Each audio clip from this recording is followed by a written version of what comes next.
If you're traveling this summer with your baby, then you need to know about Baby Quip. Baby Quip is the #1 baby equipment rental service and marketplace, offering thousands of baby gear items in over 1,000 cities across the US, Canada, Mexico, Caribbean, Australia, and New Zealand. Baby Quip provides clean, safe, and insured rental essentials to make everywhere feel like home. They rent full-size cribs, strollers, car seats, toys, high chairs, carriers, noise machines, pack and plays, monitors, and so much more. And listen, when you rent baby gear, that allows you to actually enjoy the trip of getting to your vacation destination. It eliminates the need to pack and haul bulky baby equipment through the airport, or your baby equipment doesn't take up that valuable trunk space. My listeners can get $20 off your reservation of $100 or more with code Dr. Nicole at babyquip.com. That's babyquip.com and use promo code Dr. Nicole to get $20 off today. Enjoy the journey with Baby Quip. In this episode of the podcast, you're going to learn some great information about breastfeeding from Kendall, the founder of the Balanced Boob.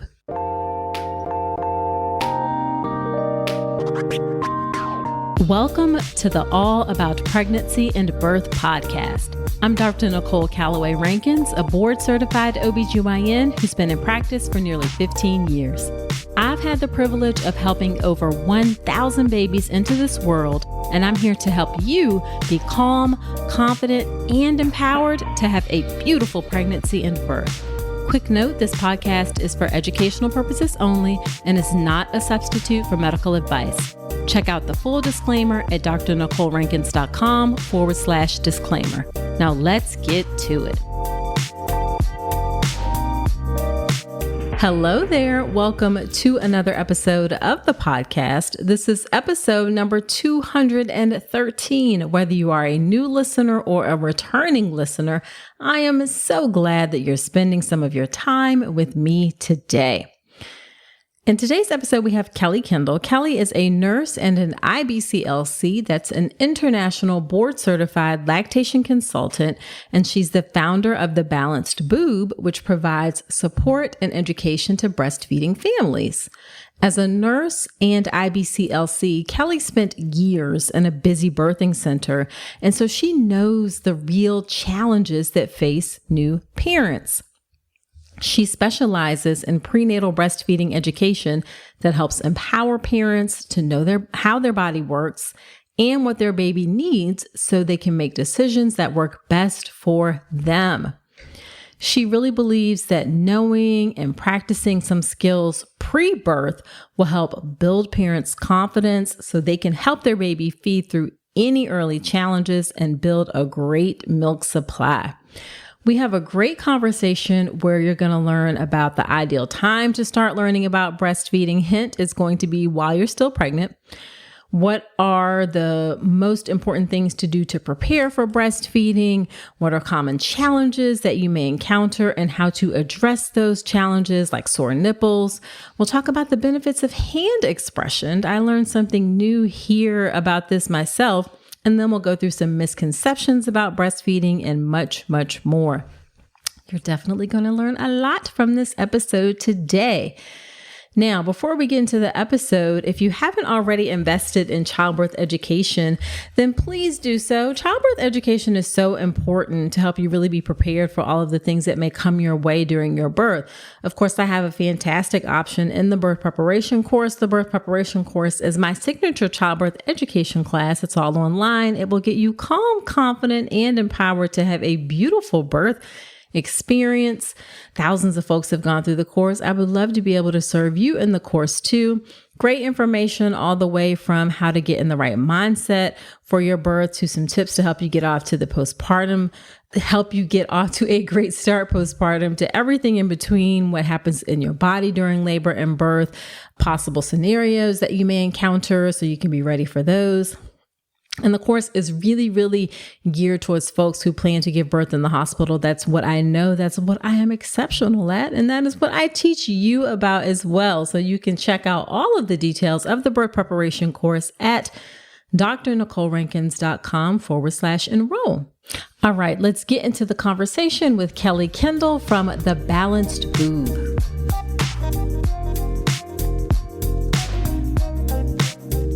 Thank you so much, Kelly, for agreeing to come onto the podcast. Breastfeeding is always a hot topic, so I know this is going to be a popular episode. Thank you so much for having me. I'm thrilled to be here and chat about my favorite subject, which is the very hot topic of breastfeeding. All right, awesome. I love it. So why don't you start off a bit by telling us a bit about yourself and your work and your family, if you'd like.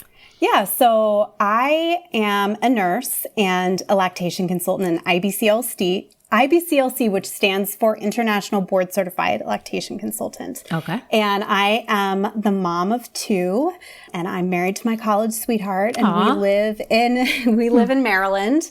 My kids are almost 12 and almost 9. Okay. So I'm through the busy days of infancy and toddlerhood and breastfeeding, but yes. My own struggles with breastfeeding are really what got me into this field because I, like so many moms, really kind of went into my breastfeeding experience pretty blind, with a lot of blind hope. And, you know, that's really what my work is about now, is preparing people for what you really need to have an empowering breastfeeding experience. Sure. Awesome. And I always call breastfeeding a labor of love because you do it because you love your children, but sometimes it can be challenging. So we're going to get into some help for folks today. And I'm also too past that like toddler breastfeeding stage. Thank God, my children are 13 and 15. So now we deal with other I know, struggles. That's what I tell people. I'm like, it doesn't get easier. It just gets different. It just gets different. All right. So you mentioned that you are, and I'm looking at my notes to get it right, IBCLC. So what does that mean to be an international board certified lactation consultant? Did I get that right? Yes. And okay. Yes, you did get it right. And it is a mouthful. So an IBCLC is really the highest level of credentialing in the lactation field. So really anyone can call them like a breastfeeding specialist or a lactation counselor. Like these words aren't as clear, regulated as IBCLC is. So IBCLC, you need college level credits and you need over 500 clinical hours of hands-on breastfeeding assistance. Oh, I did not know it was that much. It's a lot. Okay. There are different pathways. Some people will enter like I did, where I was in a hospital as a mom baby nurse and got my hours that way. Some people will do it via La Leche League hours. Some people will have a mentor. So there's different ways of doing it. But when someone is an IBCLC, you know that they have a certain baseline level of education and a certain amount of hands-on clinical hours supporting breastfeeding families. Gotcha. And it's not that, you know, everybody has different levels of expertise or experience or whatever. And it's not that I'm poo-pooing people who don't necessarily do certification, but there's something to like going that extra step and getting that certification and getting that education. You know that you are getting information from someone who like put some thought and some effort and is very serious about the work. Yes, absolutely. Yeah. And do you still practice as a nurse? So I left working as a nurse. So I was a nurse for about 10, 11 years at the bedside, really busy postpartum hospital as a mom baby nurse. And then I transitioned to being IBCLC at the bedside. Okay. And then during COVID, I transitioned to opening my private practice. And then that sort of segued into what I do now, which I do some one-on-one with clients, but I'm mostly just focused on educating on Instagram and in my breastfeeding course, Boob School. So okay, awesome. One of those accidental gifts of COVID where with all the virtual support that happened, it allowed me to transition to doing this. Gotcha. Okay. So let's hop into learning about breastfeeding. So when is the ideal time that you recommend clients start thinking about or getting prepared for breastfeeding? So I saw somebody posted this a couple days ago and I'm like, that is a great way to talk about it. A little bit at a time over the whole course of your pregnancy. You know, we don't want to wait till we're 36 weeks and then try to shove hours of education into our brain. We really want to be learning about it the entire time and hitting on the important points and then being able to kind of brush up on them maybe closer to birth. But really, that's where we don't overwhelm ourselves and we can actually retain some of the information. Because parents usually, I mean, you know this as an OBGYN, parents usually decide if they're interested in breastfeeding very early on. Usually in the first trimester, they've decided if they're interested. So I really think, you know, not soon after that is really where people should start the process of getting educated. Awesome. Okay. Yeah. I never really thought about that. And it's not something that we even really necessarily bring up in the prenatal conversation until the third trimester when we're talking about like getting a breast pump and that kind of thing. So that's great that, you know, you say start early. It doesn't have to be overwhelming, right? Like it doesn't have to be like you're reading every single day about breastfeeding or anything like that. Not at all. But like if you think about when your breasts really are starting to get ready for breastfeeding, you're producing colostrum as early as 16 to 22 weeks gestation. Which freaks people out sometimes, but it happens. Your body is preparing pretty early. And so what it's all about is, you know, starting to kind of dip your toe in, finding sources that you can trust and kind of their approach resonates with you. And then I believe just sort of like pacing that education out over the course of your pregnancy. So you're not having to like get to 38 weeks and realize that you don't know anything and then you're trying to kind of shove it in overwhelmed. We really want to pace it out over the whole course. Sure, absolutely. Okay. So then what are the 2 or 3 most important things that you think folks need to do in order to prepare and be best set up for breastfeeding? So, you know, 2 things that I like people to kind of always keep in mind is we don't want to learn to build the plane as we're trying to fly the plane, right? It's very difficult for you to retain new information after you've given birth. I can't tell you how many times I would be in a postpartum room. I'm sure this has probably happened to you, and you're there to educate a mom, and the poor thing cannot keep her eyes open because she's been up for 24 hours with the hard work of labor. And so you're not really primed to learn a ton during that time. So it's really about setting yourself up, also that you're not reliant on all the education you need to happen in the hospital because it is you know this, I know this, it is a busy place. It is fast turnarounds. You're going in and rounding on these patients. I'm going in, the pediatricians are, we're doing lots of things to mom and baby. And so it's really not in your best interest to rely solely on like the idea that they're going to teach you everything you need to know in the hospital. Same with birth. Like you're going to have a better experience if you go into this with really some foundational knowledge. So really those 2 things is, you know, I want moms to understand how their bodies work. So how milk production works. So they're not necessarily relying on someone to come around and teach them the basics. They really understand what they need to do to help bring their milk in and support their baby. Gotcha. Listen, just because breastfeeding is natural doesn't mean it's easy, but you don't have to do it alone. That's where the Lactation Network comes in. The Lactation Network helps parents at every stage of the breastfeeding journey, whether you need support resolving feeding issues, choosing the right breast pump, creating a plan for weaning, or really anything in between. The Lactation Network is the largest network of licensed breastfeeding experts in the country. They provide in-home, in-office, and telehealth consultations in all 50 states with no out-of-pocket cost. Get the breastfeeding care you deserve with the Lactation Network. Visit tln.care/AAPB to learn more and schedule your own insurance-covered lactation consultation today.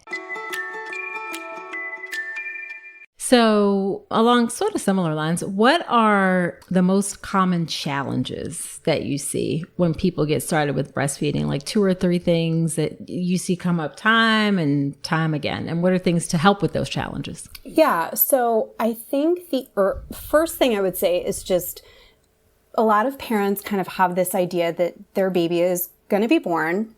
going to be put on their chest, and they're going to scoot their bodies over and latch on. And that does happen sometimes, and it's wonderful when it does. But there are some babies that are just not stellar breastfeeders for a variety of reasons. Maybe a long, difficult labor. Sure. It, could have been, any sort of resuscitation measures. And what a lot of parents don't know is what to do if baby isn't latching in those first hours. And it's incredibly stressful. So I teach a lot on hand expression and practicing hand expression in the last days of pregnancy, days and weeks of pregnancy. Okay. So the way this works, so if you have a low-risk mom, right, a mom who's cleared for a vaginal delivery, sure, she's allowed to have sex, she's allowed to raise her oxytocin levels, she can practice hand expression, which is literally using your hand to practice expressing drops of colostrum. Okay. Now, some moms will get drops of colostrum and even decide to bring those with them to the hospital to supplement baby. Some moms, that doesn't appeal to them. But even practicing it, because what studies have shown is that if moms hand express within the first hour after birth, they end up with 160% more milk at 6 weeks. It's like a crazy bang for your buck. Crazy. Yes, because of that big hormone shift that happens when that placenta is delivered. And so the early expression of drops of colostrum immediately after birth in the next hours and days while you're learning to latch your baby is one of the most protective things you can do to help build a great milk supply. I did not know that. Okay. I know. And so many, it isn't quite, like it's becoming more popular, but it's not necessarily mainstream yet. Sure. And a lot of moms think, will see things on Instagram and maybe be like, I am not bringing colostrum with me to the hospital. Yeah, no, thank that's you. like, right. Which is totally fine. But again, like we talked about earlier, you don't want to wait for me to come to teach you something when you're exhausted and overwhelmed, and you may not even have a lactation consultant there in the nights or the evenings or the weekends. So I want to empower you to know just what to do if your baby isn't latching immediately. So I would say that's one thing, kind of this expectation that baby's going to go on and start breastfeeding like a champion. And then I think the other thing is sore nipples, because breastfeeding, although it's really instinctual for babies and there's lots of natural reflexes that are hardwired into their brain, parents have to learn how to do this. And really, we learn as humans best by watching other people breastfeed. Which doesn't happen in our society. Right. And many moms have never seen that. And back when we were living in communities where we were multi-generational homes and lots of women together, it would have been easier for moms to see this, 100%. See what it's actually like to breastfeed a newborn. Because a lot of people have seen someone breastfeeding a 1-year-old or something, or a 6-month-old. But not many people have seen what it's like to breastfeed a newborn baby. And a lot of moms also think that pain that comes with early breastfeeding is, expected or just part of like the cross that we must bear as women and mothers. And it's really not. It's common, but pain is your body's way of telling you something isn't right. So, if your nipples are painful, cracked, bleeding, traumatized, usually the most common reason for that early on is a shallow latch. So understanding what you can do to help your baby to open really wide and get latched deeply to the breast so you're not having to deal with any of that is a really helpful thing to go into your birth knowing. Okay. And what are your thoughts on to try to manage those sore nipples? Do you recommend I know lanolin cream is pretty common, or ointment? Is there anything in particular that you recommend? So the studies on lanolin really aren't that good. It's actually not very effective, although it's been around for a long time. What I recommend are a product called Silverettes. And they're silver nursing cups. And in medicine, silver is antifungal and antimicrobial. They'll even use it in some wound dressings. And what we know about how wounds heal is moist wound healing works really well. And silverettes just cover your nipple and you actually express some drops of your own breast milk. And we know breast milk is incredibly healing. It's full of antibodies. It's this magic substance. Sure. So if we just kind of create this environment for healing where your own breast milk can do the work, that is what I generally find to be most effective. And then you're not having to add any ointment or prescription cream. Right. I really find it to be super effective. And with the moms that I work with in boob school, I just kind of across the board recommend people get these, bring them with you to the hospital, and it can really help prevent and treat that early onset nipple pain. I have never heard of that. So you learn something new every day. Can you still breastfeed with them on? You just wear them in between nursing sessions. Interesting. Now I got to go Google it. In your bra in place of a nursing pad. Sure. Yeah, they're a pretty awesome product. Okay. I've seen them work really, really well. And again, then you're not having to put anything on your nipples that's going in the baby's mouth or whatever. It's not sticky. It's literally just your own breast milk. Gotcha. But the lanolin is not harmful, is it, that you're aware of? It's not harmful. It is derived from wool. So some moms can be irritated to that, especially if you have a wool sensitivity. Sure. But really the studies have just shown that it's not any more effective than something like your own breast milk or coconut oil or something like that. Got it. Okay. So let's talk about any other misconceptions, like things people people say about breastfeeding that you're like, I really wish we could like put those misconceptions and lies to rest. Are there 2 or 3 or anything that you're just like, this is not true about breastfeeding? Well, we already said it's not easy. We already said you can't depend on them teaching you in the hospital. I would say one thing that I hear a lot is that, you have to, if you're dealing with clogs or pain in your breast, that you're really supposed to dig in to like get the clog out. Right. And what we know now about how clogs and mastitis works in breast tissue in general is really that it's light touch that helps move that fluid up and into the lymph system. So we should never be touching our breasts harder than how we would like put lotion on our baby's face. So really, again, that light touch up towards the armpit to these lymph nodes in the axilla is really what helps reduce engorgement and can help with clogs and mastitis as well. Nice. I had never heard that before. And then what about like misconceptions about like, you have to feed the baby on a specific schedule or this, that, and the other. What about that? We really want, especially in the early days, to be feeding baby on demand. So whenever baby wants to eat, and newborns are designed to feed a lot. They do something called cluster feeding, usually in the evenings. And that's those times where you just park your butt on the couch in front of some show you're going to binge watch and it feels like you're breastfeeding for hours. And babies really are, that's how they're designed, to have some feedings closer together and then have a longer stretch. And another common thing that we hear is feeding baby like for 15 minutes on one side and 15 minutes on the other. That's also not true. We want to let baby finish one breast. So let them fully finish that breast, burp, and we're going to offer the other. So first breast is dinner. Then we burp and we offer dessert, which they may or may not take. Some babies just only ever want one side. And for some babies, it can change over the course of the day if they want one or both sides. But we definitely don't want to be looking at our clocks. We want to be looking at baby's behavior at the breast. Got it. Okay.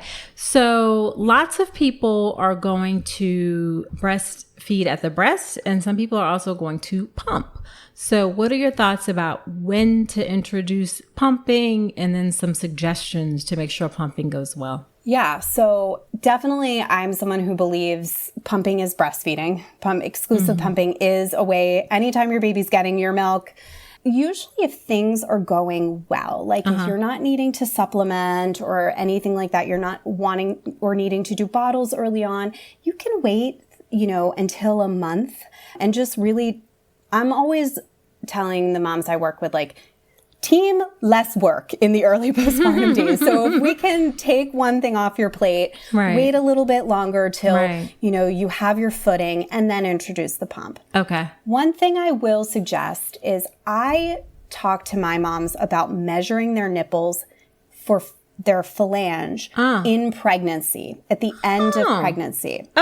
Now, and it may change slightly just with fluids and some fluid shifts and some engorgement. But really the reason is we don't know how soon you're going to need to pump. Some moms can wait till those 4 weeks. Some moms, if your baby is jaundiced in the hospital, you may need to start day 2.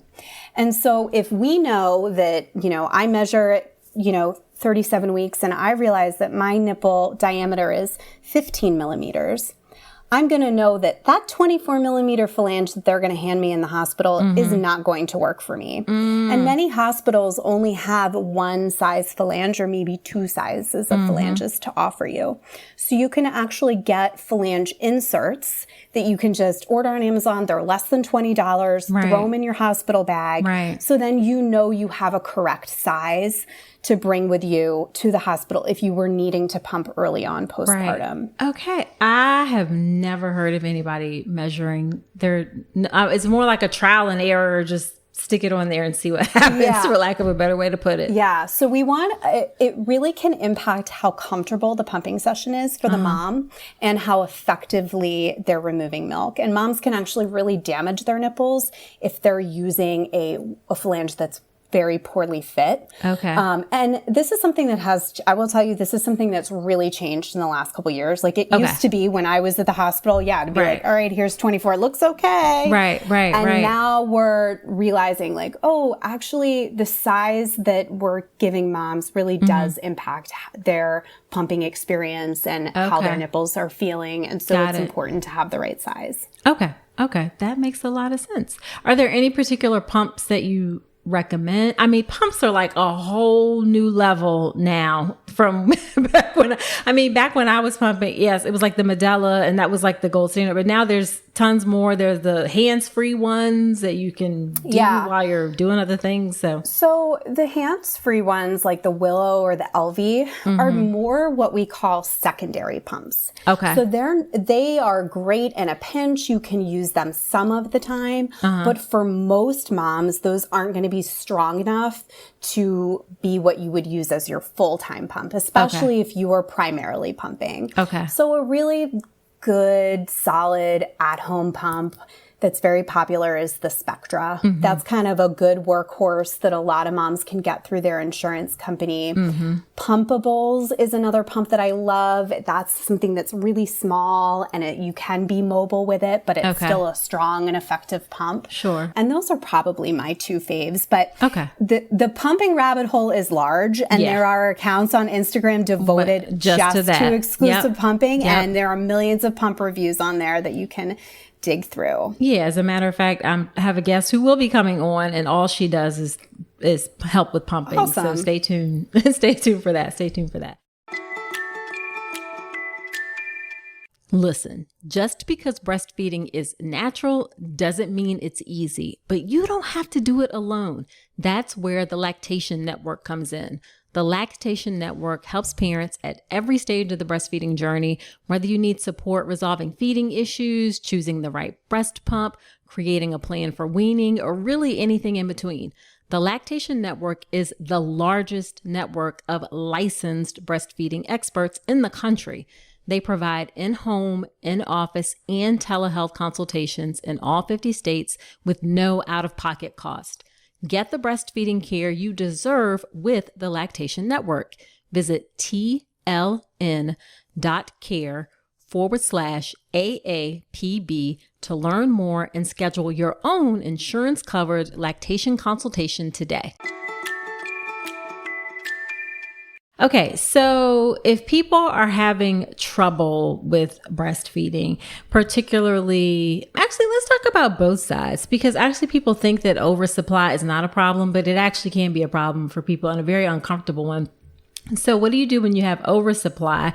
And then what about like supplements, teas, cookies, things like that for undersupply? So with oversupply, that's definitely something that you want to be working one-to-one with a lactation consultant, because you really want someone that can be watching you closely, because it is a dance that we have to do we want to allow milk to stay in your breast a little bit longer because that's what tells your body to downregulate your milk supply. Okay. So it's milk sitting in your breast that tells your body, okay, we have more than we need. Okay. You have a protein that builds up called the feedback inhibitor of lactation.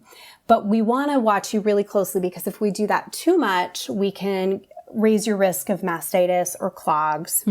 So you want to be working closely with a lactation consultant and possibly doing something called block feeding, where we have you only feed from one breast for a certain period of time. And then sometimes if I have a mom who has a huge oversupply, say she's expressing 70 ounces a day and we know her baby's only taking 25. Sometimes those moms need some herbs or even something like pseudoephedrine to help down-regulate their milk supply enough. Okay. So it is really something that, you know, if you know you have an oversupply, I would tell you, like, that's something where you want to be working hand in hand with someone who really can walk alongside of you. It's not something that you want to just be like trying this weekend on your own. Right. Because it can make things worse if it's not managed well. Got it. Okay. And then undersupply. So undersupply, two things.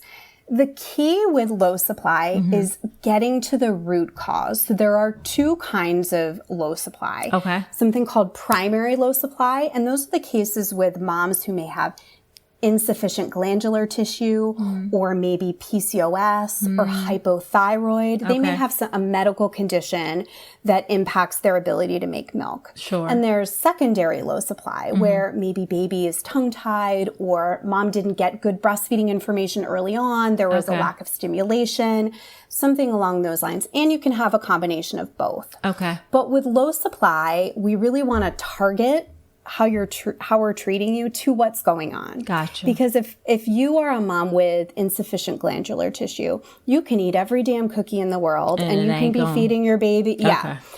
And so I am all about not having people on the hamster wheel of constant pumping and triple feeding and all of that. So working with an educated, compassionate IBCLC and your physician to maybe get blood work and dig a little bit deeper to see what really could be going on underneath of things is super important. Okay. Cookies and herbs, we know they did a study last year about cookies.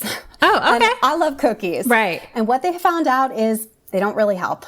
Okay. So if you think about galactagogues, which are herbs that have been shown to help with lactation, the least concentration of them are going to be in things like herbs, smoothies, and teas. Okay. You can take capsules or tinctures, and those are going to have a much higher concentration of whatever that herb is. Okay. But again, even that, the studies are a little bit, But with some of my moms who are maybe like right on the edge, we know that they are maybe going back to work and they just kind of want to bolster things a bit. Right. It can certainly help. And for some people, just doing something and kind of placebo effect, like you think it's going to help, that lowers your stress level a little bit. Right. And that might actually help bolster things. But the studies for herbs in and of themselves, and certainly for cookies and stuff, really isn't very strong. Okay.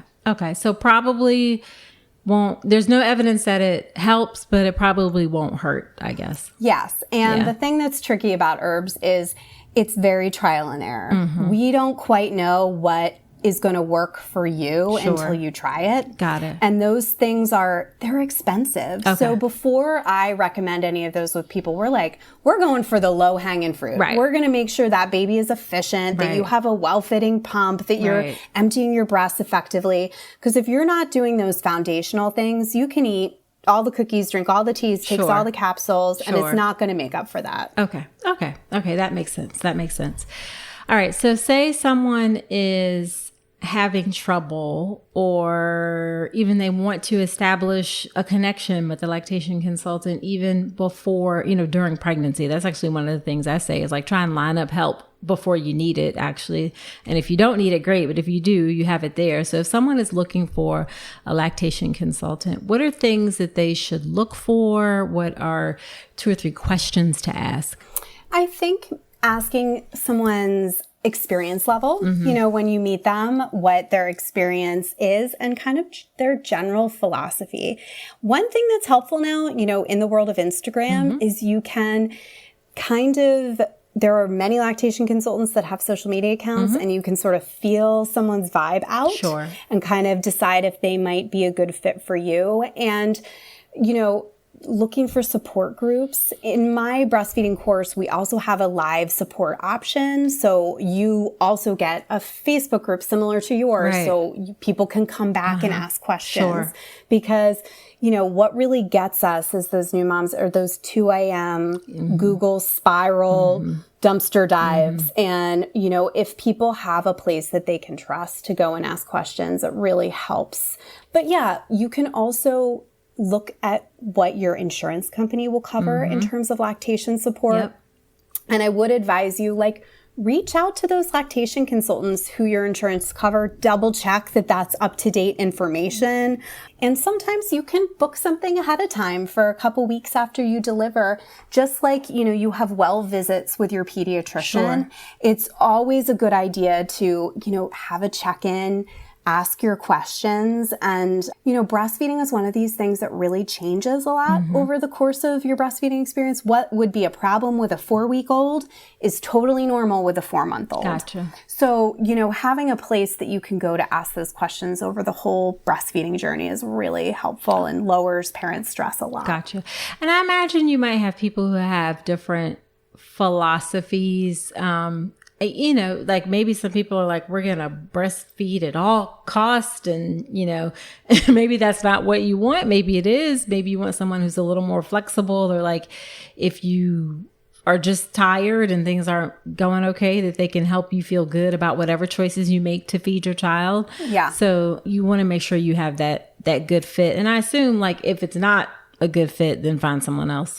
Yeah, absolutely. I mean, I think that's the beauty of being able to kind of find a provider, who really aligns with your feeding goals. And I tend to be somebody who's I am more than anything else for anyone I interact with, whether it's in a consult or in boob school or on Instagram, it's incredibly important to me that they know that I see them and that breastfeeding is complicated and there are 2 humans involved. And it is not just about how bad you want something. That is not how this works, because I have dealt with moms over the course of my career who've wanted this so badly and it didn't work out for them. Right. And I want them to be able to access so much self-compassion and self-love. Sure. Because that's really, at the end of the day, what your baby needs is a parent that is able to treat themselves with kindness and connect with their baby. Yes. And breastfeeding, again, is not an all or nothing thing. I am not a believer in that. Right. There are so many different ways to do this, and there should be, because we're humans and we need different things, and our babies may need different things. Absolutely. Too. Love it. Love it. Love it. Love it. So as we wrap up, what would you say is the most frustrating part of your work? Oh, geez.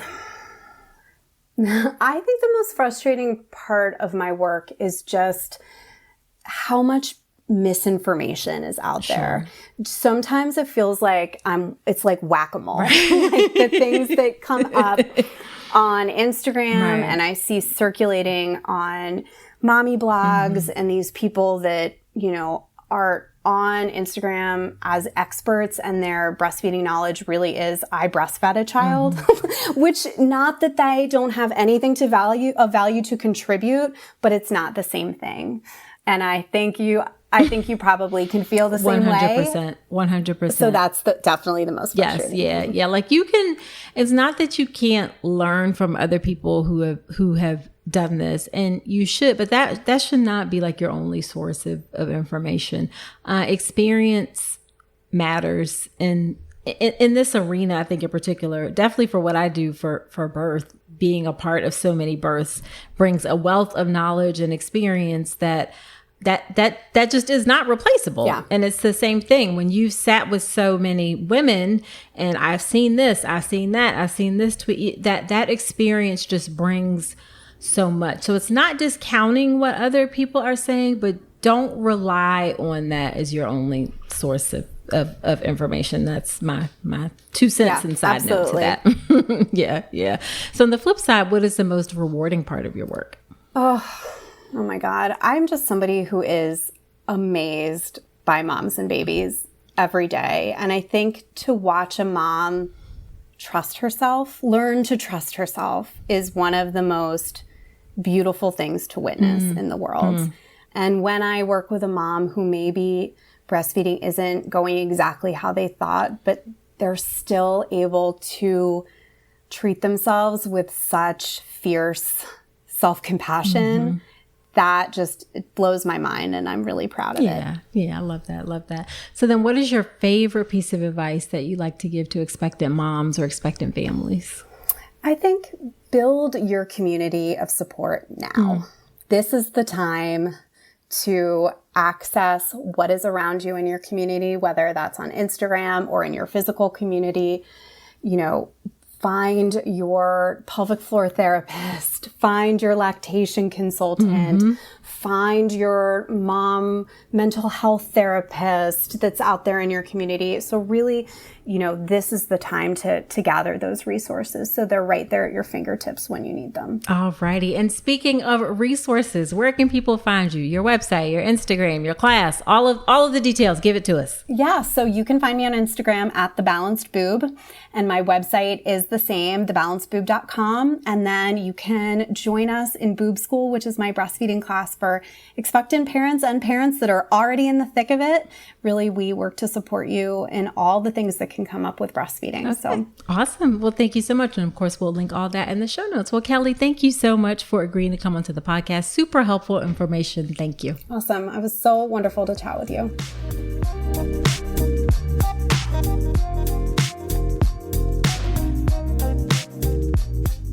All right. Wasn't that a great conversation? I know I learned some new things about breastfeeding, and I hope that you learned some new information too. All right. Well, you know, when I have a guest on the podcast, I do something called Dr. Nicole's Notes, where I talk about my top takeaways from the conversation. So here are my Dr. Nicole's Notes from my conversation with Kelly. Number 1, experience and training matters. It really makes a difference, the background that people have when they come to sharing information, whether it's online or on websites or podcasts or wherever it is, the medium. And I'm saying this because I'm starting to see more and more people who are online and sharing information, and they don't necessarily have a lot of experience or a lot of training, and that is being reflected in the type of information that they're sharing, that it's really inaccurate. Some of it is just flat out wrong. So I don't take any issue with anyone who, I guess I say all that to say, we all have to start somewhere, right? Like there was a time I didn't, sprout out of the womb with 20 years of experience. Of course, there was a time when I didn't have any experience, but you want to be sure that you're getting information from people who are taking what they're talking about seriously, really making sure they're coming from a place of being thoughtful in their approach about how they're learning information and the information that they're sharing. And that doesn't necessarily mean that you have to be formally trained. Like the best example I can think of, my husband is not like formally trained in building things, right? But he builds cabinets in his garage. He puts like really detailed things kind of together. He's built like the closet shelves in our closet. So he's not trained in that, but you best believe he studied, he prepared, he looked at videos, he read things, he practiced. So you just want to be sure that you're getting information, even if people don't have any sort of formal training, that they are giving you things from a place of really knowing what they're talking about, okay? And that they've put the effort into it, and they're just not popping up online thinking they want to hop on some kind of train to share information. Sorry, I know I'm talking about this a little bit long, but this is just sort of a pet peeve of mine and a worry and a concern of mine, actually, that people aren't being discerning about understanding where they're getting information from, okay? And just because someone is saying something, just because it's online, just because it has like thousands of likes or whatever, doesn't mean that it's true. All right. Use your brain, vet the information, make sure you're getting information from a reliable source. Okay. All right. I'll get off of that soapbox. Okay. Number 2, definitely find your support ahead of time. I so love the quote, "We don't want to learn to build the plane as we're trying to fly the plane." That's what Kelly said during the episode. And that's kind of like what learning about breastfeeding is like when you're in the midst of it, right? You don't want to be learning about something while you're in the middle of it. You want to try and prepare yourself as best you can ahead of time.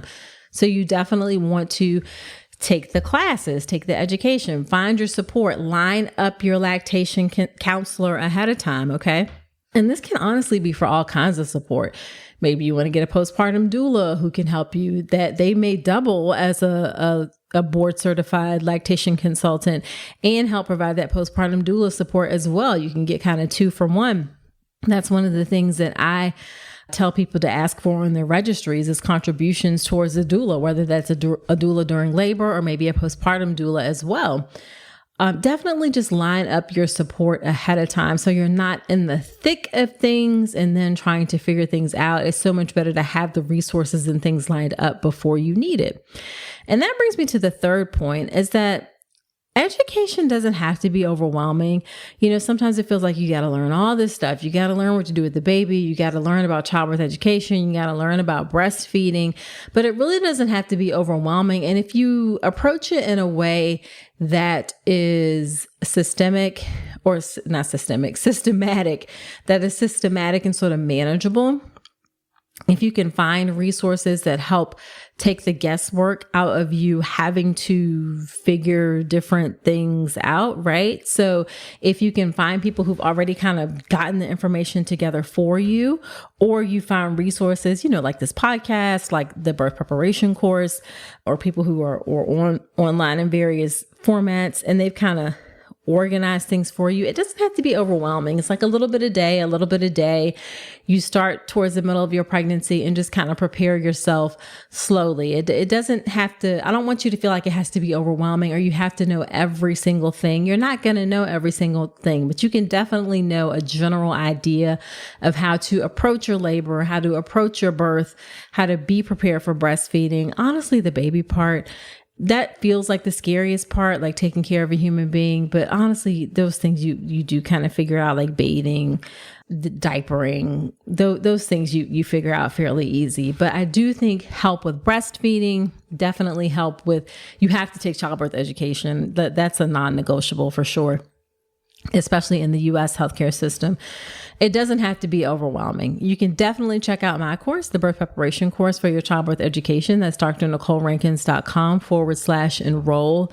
The benefit with that, because it's online and you get it all at once, you can do it at your own time, your own pace, and kind of go through it in a way that makes sense for you. And of course, you have that support with it as well, where you can get follow-up questions answered inside of the private Facebook community, the Inner Circle community that comes with the course as well.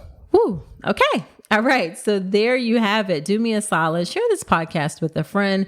I am on a mission to reach and serve as many of the 4 million people that have a baby in this country every year as possible. So I would so appreciate your help with that. So hit that share button, share this podcast with a friend, with a client, with a coworker, whoever you can. I would so appreciate it. Also subscribe to the podcast wherever you are listening to me right now. Leave an honest review inside of Apple Podcast, or come follow me on Instagram at Dr. Nicole Rankins. I provide information there. It's a great place to connect outside of the podcast, where I also provide great information, and you can shoot me a DM there. Let me know what you think about the show. I'm always open to show suggestions, all of that great stuff. Again, on Instagram at Dr. Nicole Rankins. So that is it for this episode. Do come on back next week, and remember that you deserve a beautiful pregnancy and birth.